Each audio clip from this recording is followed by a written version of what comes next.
শহরের ধনী পরিবারের ছেলে রাহুল ছুটি কাটাতে গ্রামে মামাবাড়ি এলো।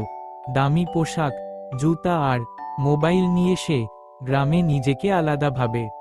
সে শহরে বাস করে বলে সে নিজেকে খুব স্মার্ট ভাবে, আর শিক্ষিত বলে সে গ্রামের মানুষদের তোয়াক্কা করে না।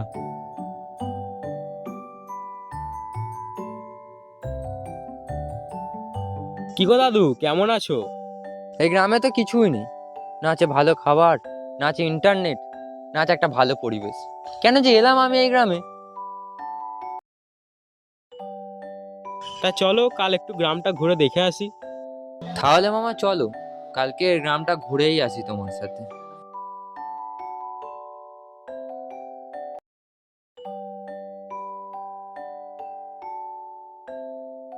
কি গো মহসিন কাকা, কি করছো?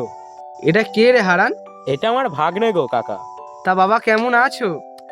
ভালোই ছিলাম গ্রামে আসার আগে পর্যন্ত। কি নোংরা পোশাক সবার, গায়ে কাদা মেখে মাঠে কিসের কাজ করে ওরা? তাহলে বাবু তুমি আমার সাথে একদিন কাজ করেই দেখো না। তোমার সাথে কাজ করে কি আছে শেখার মতন? কি পাবো ওই কাদা জলে মাঠে কাজ করে? কালই এসো না, কালই দেখাবো।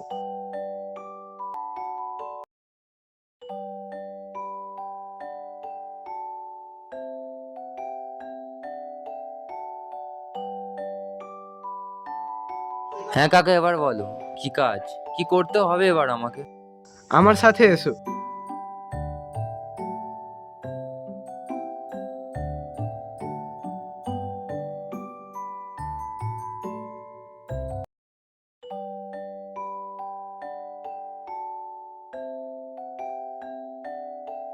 তুমি এই জমির ধানগুলো কাটো।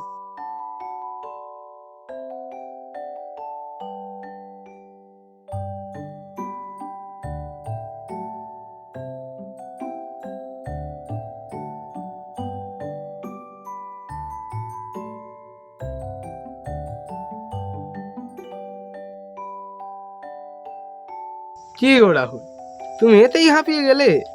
কাকা, আমি আর পারছি না, এ কাজ আমার জন্য নয়, আমার দ্বারা আর হচ্ছে না কাকা, আর হচ্ছে না। এবার ভাবো তাহলে গ্রামের মানুষেরা কতটা পরিশ্রমী হয়। শহরের উন্নত সমাজের অহংকার আমাকে অন্ধ করে দিয়েছে কাকা। আমি আমার ভুল বুঝতে পেরেছি কাকা। আমি আজ বুঝতে পেরেছি এই গ্রামের মানুষ কতটা পরিশ্রমী হয়, নিজের জীবিকা পালনের জন্য কতটা খেটে থাকে।